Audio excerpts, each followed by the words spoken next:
안녕하세요. 36살 결혼 4년차 주부입니다. 결혼 첫 해에 아이를 가지려 노력을 많이 했는데 결과가 좋지 않았어요. 무리하는 것보다 마음 비우고 있으면 생길 거라는 말을 들어서 신랑이나 저나 조급해하지 않고 천천히 했는데 해가 지나도 별다른 소식이 없었네요. 아무리 부부라지만 신랑이야 잃을 게 저보다 적으니 양가 부모님도 각기 다른 반응이세요. 친정 부모님은 당연히 제 걱정이 우선이니 요즘은 애 없이도 많이 산다더라. 일부러 안 낳는 사람도 있다는데 너 자신을 가장 먼저 생각하고 최우선으로 여기거라 하면서 괜찮다고 하시는데 시댁은 또 그렇지 않네요. 시어머니께서 조금 유난스러운 부분이 있으시거든요. 결혼 4년 동안 아직 애도 들어서지 않았는데 시어머니는 평생의 자랑이 아들 둘 낳은 걸로 삼을 정도로 자부심이 있는 분이셔서 하루빨리 아이를 낳아야지가 아니라 하루라도 빨리 아들을 낳아야지라고 매번 보채십니다. 신랑은 제 편 들어주고 있어요. 사실 병원에서는 원인을 모르는 불임이라는 이야기를 들었는데 시부모님께는 병원 가서 검사 받아봤더니 남자인 자기한테 있다더라 하면서 저한테 스트레스 주지 말라고 매번 저를 위해 편을 들어줍니다. 누구보다 아이 갖고 싶어하는 저인데 자기 때문에 그런 거라고 하면서요. 그럴 때마다 고마운 마음보다 앞서는 게 미안한 마음이에요. 평소 때는 별로 티를 안 내시는데 특히 명절날이라든지 형님네와 같이 있을 때면 아들 손주 하면서 제 속을 뒤집어 놓으시네요. 저희보다 4년 앞서 결혼하신 아주버님네는 결혼하자마자 시어머니가 원하시는 아들 손주를 갖는데 성공하셨거든요. 그러니까 매번 신랑이 시어머니께 아이가 없는 게 자기 탓이라고 저를 변호해주지만 시어머니께는 씨알도 먹히지 않습니다. 첫째 보라고 하면서 씨가 좋다 보니 저렇게 결혼하자마자 아들을 가졌는데 둘째인 너도 다를 게 뭐가 있겠느냐며 은근슬쩍 문제가 있다면 저한테 있을 거라고 확신을 가지고 계세요. 병원 검사 결과에 따르면 정말 신랑이나 저나 아무 문제 없는 상황이지만 말이에요. 아무튼 말씀은 그렇게 하지만서도 이미 저희가 결혼했을 때 대를 이을 수 있는 장손이 있음에도 불구하고 시어머니께서 저희에게 아들을 바라는 데는 다른 이유가 있습니다. 아주버님과 저희 신랑을 비교해봐도 신랑이 훨씬 더 똑부러진 남자입니다. 제 남편이라서 파리안으로 굽은 게 아니고 실제로 그렇습니다. 아주버님이 나이도 신랑보다 3살이나 더 많지만 직접 마주 대하면 아직도 철이 덜 든 사람 같아요. 첫째라서 오냐오냐 잘한 부분도 한몫하는 것 같지만 전반적으로 봐도 둘이 형제가 맞나 싶을 정도로 너무 달라요. 제 신랑은 경우도 바르고 대학도 소위들 말하는 명문대학교를 나와 대기업에 다니고 있습니다. 성실한 데다가 검소함까지 겸비해서 저와 결혼할 때도 시부모님께 어느 정도의 생활비를 드리고 있었음에도 불구하고 모아놓은 돈도 상당했어요. 중간중간 자신이 확신을 느끼는 게 있으면 과감하게 투자를 해서 재테크에도 소질이 있었고요. 정말 제 남편 자랑하는 것처럼밖에 안 보이겠지만 겸손하기까지 합니다. 그래서 결혼을 준비하던 중에 아주버님을 처음 뵈었던 때에는 정말 형만한 아우 없다는 말이 무색할 정도였어요. 아주버님은 예의도 없고 철도 왜 그렇게 없으신지 나중에는 술이 잔뜩 취해가지고는 재수씨 옆에 앉아서 술 좀 따라봐 하면서 제 팔을 잡아 끌어당기까지도 했어요. 다행히 그 무례한 상황에서 신랑이 대번에 형 뭐하는 짓이냐며 성질내고 자리를 끝내버리고 저를 데리고 나와줬습니다. 솔직히 그때 오만정이 다 떨어져서 결혼이고 뭐고 뒤집어 엎을까 했는데 제가 아주버님하고 살 것도 아니고 아주버님은 서울에서 가까운 중소도시에 거주하고 있었기 때문에 딱히 마주칠 일이 없었거든요. 형님도 마찬가지입니다. 신랑하고 아주버님을 비교하기는 했지만 아무래도 제가 제 스스로 남과 저를 비교하기는 뭐하니 별다른 말은 쓰지 않으려고요. 그래도 제 눈에 안경이라는 말이 괜히 있는 게 아닌가 싶은 게 형님도 굉장히 진중하지 못한 성격이고 자기중심적이기까지 합니다. 아무튼 아주버님이 제 신랑과 비교했을 때 그 어떤 점도 괜찮은 부분이 없다는 걸 시부모님께서도 알고는 계셨던 거예요. 하지만 시어머니가 아주버님네보다 저희들에게 더 기대를 하고 계신 건 두 형제 간의 직업적인 차이 때문만은 아니에요. 저희 집은 제가 어릴 때 무역상 하시던 아버지가 대박이라고까지 하긴 그렇지만 운 좋게 큰 수입을 올린 해가 있었고 어머니께서도 감이 좋으셔서 그때 사놓은 부동산들 덕분에 집에 자산이 조금 많은 편이에요. 그래서 신혼집을 구하는 대신에 친정아버지 명의로 되어 있는 강남에 있는 아파트를 증여받기도 했습니다. 저도 딱히 회사는 다니고 있지 않지만 또 친정아버지 명의로 된 상가에서 감성 카페를 운영하고 있어요. 커피를 직접 배우거나 하지는 않았지만 제가 전공했던 인테리어를 10분 활용해서 젊은 층이 사진 찍으러 많이 오는 카페로 코로나도 비껴갔다는 소리를 들을 정도로 장사가 잘 되는 편입니다. 가장 극심했던 작년 여름에도 입장에서 사진 찍으려고 줄을 설 정도로 장사가 잘 되었고 달에 제가 가져가는 수입만 해도 대기업 다니는 우리 신랑 기죽을 만큼 많이 벌어요. 그렇다고 제가 진짜 돈으로 신랑 기죽이는 건 아니고요. 안정적인 직장에 복지까지 있는 회사 다녀주는 신랑 덕에 제가 득을 보는 것도 있죠. 아무튼 저희가 아주버님네에 비해서 경제적으로 넉넉하니 시어머니는 아주버님네 아이가 아들 장손이라고 하지만서도 은근 저희한테도 아들이 있었으면 하시는 부분이고요. 그런데 결혼하고 한 해, 두 해가 지나면서 통 아이 소식이 없으니 시어머니께서 조금 극성으로 변하신 부분이 없지 않아 있습니다. 신랑 앞에서 저한테 뭐라 한 소리만 했다 하면 신랑이 두 팔 걷고 나서서 시어머니와 대립을 하는 걸 알고 계시니 저와 신랑이 둘이서 같이 있는 자리에서는 딱히 별다른 말씀을 하지 않으시는데 그렇게 저에게 개인적으로 전화를 하세요. 일하느라 바빠서 전화를 못 받는다 치면 그걸로도 뭐라고 하시고 그런 일이 종종 있어서 신랑한테 이야기를 했더니 여느 때처럼 신랑이 시어머니께 한 소리를 했나 봐요. 그런데 그러고 얼마 뒤에는 자기 아들한테 고자질을 했다면서 뭐라 한마디 하시고 또 이번 일을 가지고 신랑에게 말만 한번 해보라고 엄포를 놓으시더라고요. 사실 시어머니 엄포가 겁난다거나 무섭거나 하지는 않았지만 신랑이 중간에서 참 스트레스 많이 받겠다는 생각에 몇 번은 제가 그냥 흘러넘기려고 했습니다. 작년 일인데 작년에 마침 딱 SNS에서 제가 운영하는 카페가 인기를 끌어서 손님이 정말 끊임없이 들어오던 시절이 있었어요. 장사가 잘 되니까 좋은데 너무 준비 없이 들이닥친 손님 때문에 정신없이 바쁘던 하루였습니다. 그날도 시어머니가 저한테 무슨 쓸데없는 소리를 하시려고 전화를 하셨었나 봐요. 눈을 감았다가 뜨는 시간도 아쉬울 정도로 바쁘고 일손마저도 부족한 와중이었으니 제가 전화를 받을 수 있을 리가 없었어요. 시어머니도 오기가 생기셨는지 제가 언제까지 전화를 안 받으려나 보자는 식으로 쉬지 않고 전화를 하시더라고요. 솔직히 너무 바쁜데 전화벨 소리 계속 울리고 있으니 짜증이 나서 전화기를 꺼버리고 일에 집중을 했어요. 그렇게 2시간쯤 지났는데도 손님이 빠질 생각을 안 해서 숨 돌리기도 힘든 상황이었는데 시어머니가 가게 문을 벌컥 열고 들어오시더라고요. 가게 밖으로 줄 서 있는 사람들이 있는데 줄도 무시하고 들어오니 문 앞에 서 있던 사람들하고 시비가 붙었어요. 아줌마, 사람들 줄 서서 있는 거 안 보여요? 하고 묻는데 시어머니는 줄 서고 있던 그 사람에게 나 여기 사장 가족이라고 하면서 똑바로 알아보고 물어보라는 식으로 따지시더라고요. 저는 장사하는 입장이고 소셜네트워크에 달리는 댓글에 따라서 장사가 잘 되나 안 되나 정해지는 유행 타는 카페인데 사장 가족이라고 말하면서 손님에게 시비를 걸고 계시니 제가 아무리 바빴어도 가만히 있을 수가 없었어요. 실갱이하는 손님과 시어머니 사이로 비집고 들어가서 손님께 제가 대신 죄송하다고 사과를 드리고 카페 안쪽에 제가 사무실로 모시고 들어갔죠. 가게는 여전히 너무 바쁜 상황이었지만 시어머니 그대로 두었다간 가게 평판이고 뭐고 다 날아가 버릴 것 같았어요. 사무실 안쪽으로 모시고 가니 가자마자 하시는 말씀이 너는 며느리가 전화도 안 받고 대체 뭐 하는 거냐고 화를 내시더라고요. 어머님도 보셔서 알지 않느냐. 가게 밖에까지 줄이 서 있는데 제가 어떻게 전화를 받겠느냐고요. 그거 잠깐 전화 받아서 바쁘다고 말하는 게 그렇게 힘드냐며 화를 내시더라고요.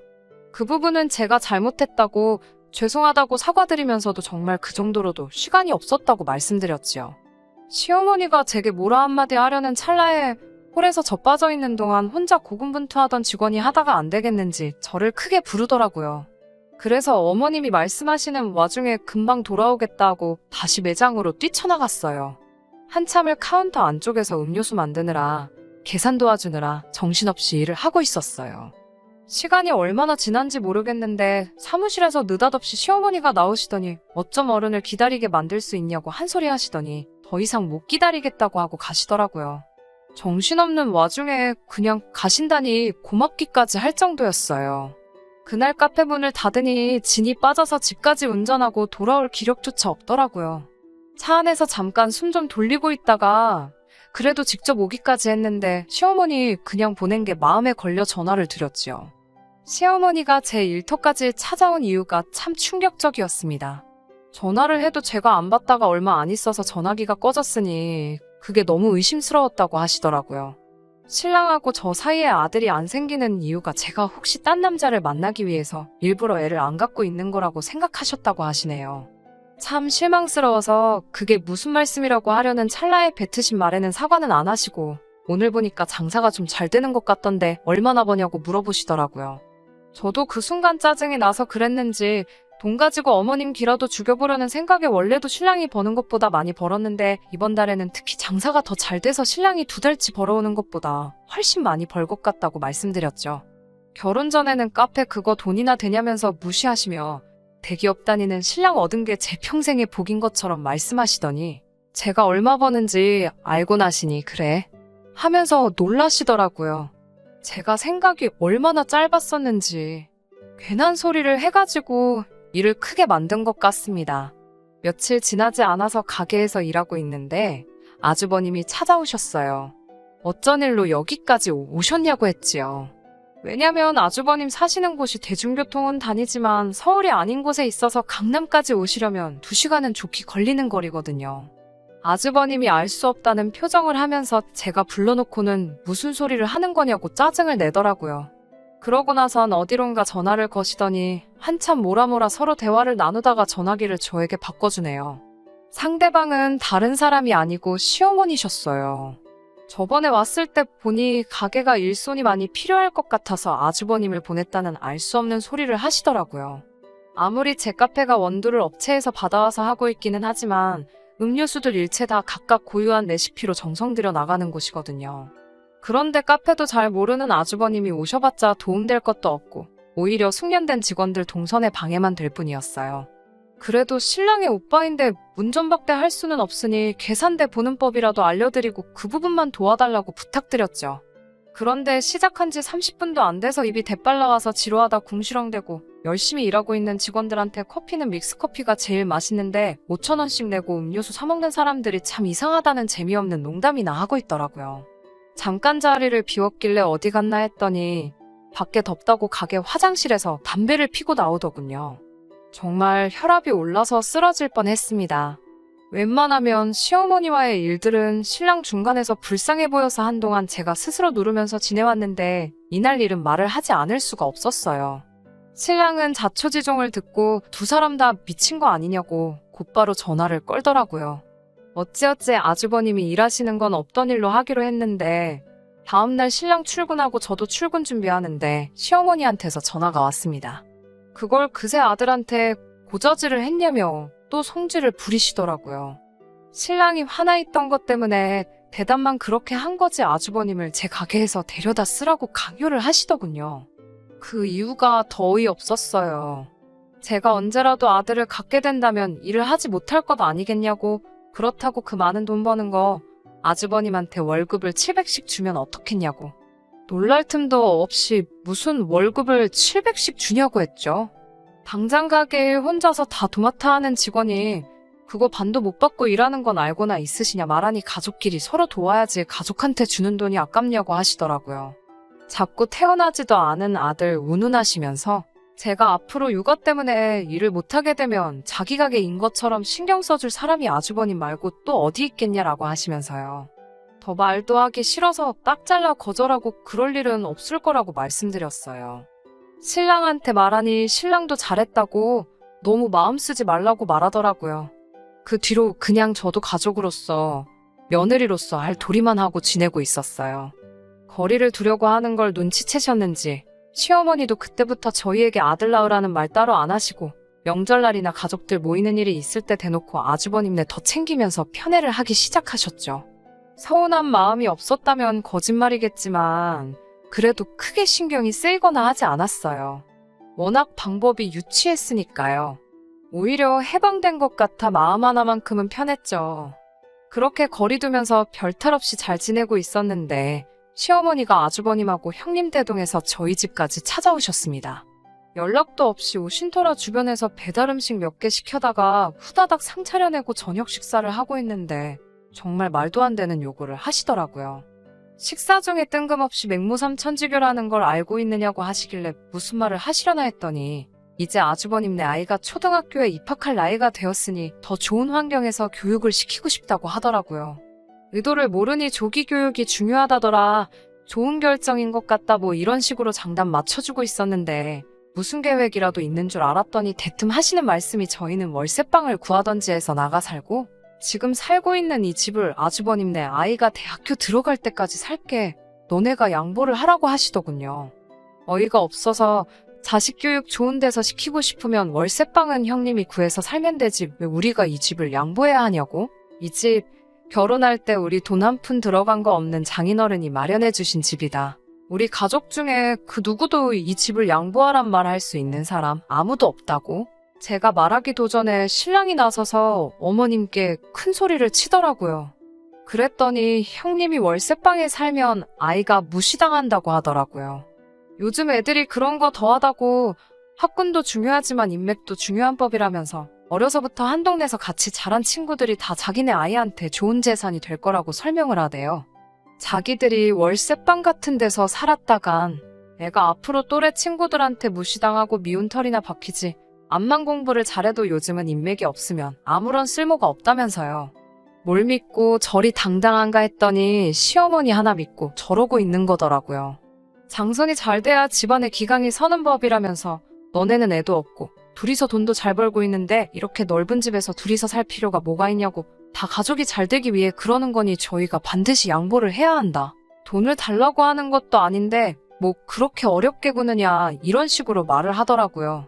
정말 사람이 염치가 없어도 이렇게 없을 수가 있는지 이건 되고 안 되고를 논할 문제도 아니라고 말도 안 되는 소리 하실 거면 그냥 돌아가시라고 말을 했어요. 신랑도 더는 들을 가치도 없다고 오랜만에 오셔서 무슨 말을 하시는가 했더니 무슨 말도 안 되는 억지를 부리고 계시냐고 같이 한마디 했어요. 그랬더니 시어머니가 대뜸 화살을 저한테 돌리더라고요. 결혼하기 전에는 우리 신랑이 가족들을 위해 헌신하고 이런 일로 속 썩인 적이 한 번도 없었는데 이게 다 저 때문이라면서요. 제가 자기 아들을 홀려서 가족도 버리는 냉혈한으로 만들었다고 제 탓을 시전하더라고요. 아주버님도 가세해서 그때 제 카페에서 하루만 일하고 내쫓겼다는 이야기를 하면서 어떻게 사람이 그렇게 차가울 수 있냐고 하더라고요. 자기가 오며 가며 교통비에 시간을 얼마나 허비했는데 일당만 주고 보낼 수 있냐고 하는데 그날도 제가 그냥 보내기엔 마음이 그래서 20만 원을 챙겨드린 거였거든요. 어디 가서 일당으로 20만 원 주는 곳이 있냐고 저도 지지 않고 말하고 있는데 애도 없는 사람들이 그 돈 벌어서 무덤에 가져갈 거냐고 그렇게 안 받는데 이제 보니 돈 욕심도 많고 가족들도 모르는 사람이라고 혀를 차기 시작했어요.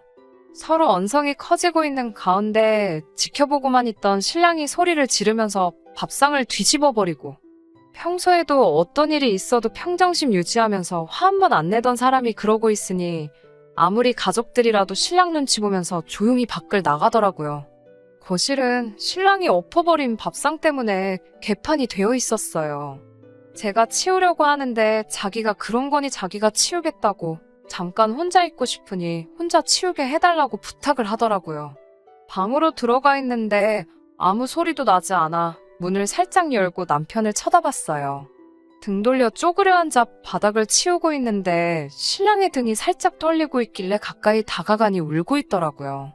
저한테 미안하다고 정말 미안하다고 몇 번이나 사과하고 앞으로 자기는 가족들 안 보고 살아도 되니까 우리 둘이서라도 행복하게 살자고 원래는 저런 사람들이 아니었는데 왜 그런지 모르겠다면서 아무리 싫어도 너무 미워하지는 말아달라고 부탁을 해왔어요.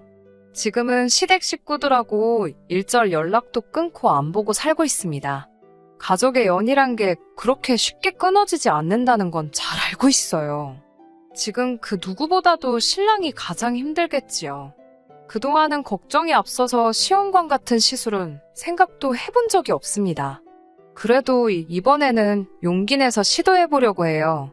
언제까지 자기 가족들과 등을 돌릴지는 모르겠지만 저를 위해서 가족들까지 저버린 남편에게 조금이나마 위안과 행복을 줄 수 있다면 어쩌면 그게 지금 제가 할 수 있는 최선이 아닐까 하는 생각을 해보며 이렇게 이만 사연 줄이도록 하겠습니다. 끝까지 들어주셔서 감사합니다. 오늘의 사연은 여기까지입니다. 구독과 좋아요, 알람 설정 부탁드리고 더 좋은 사연으로 다시 찾아뵙겠습니다. 감사합니다.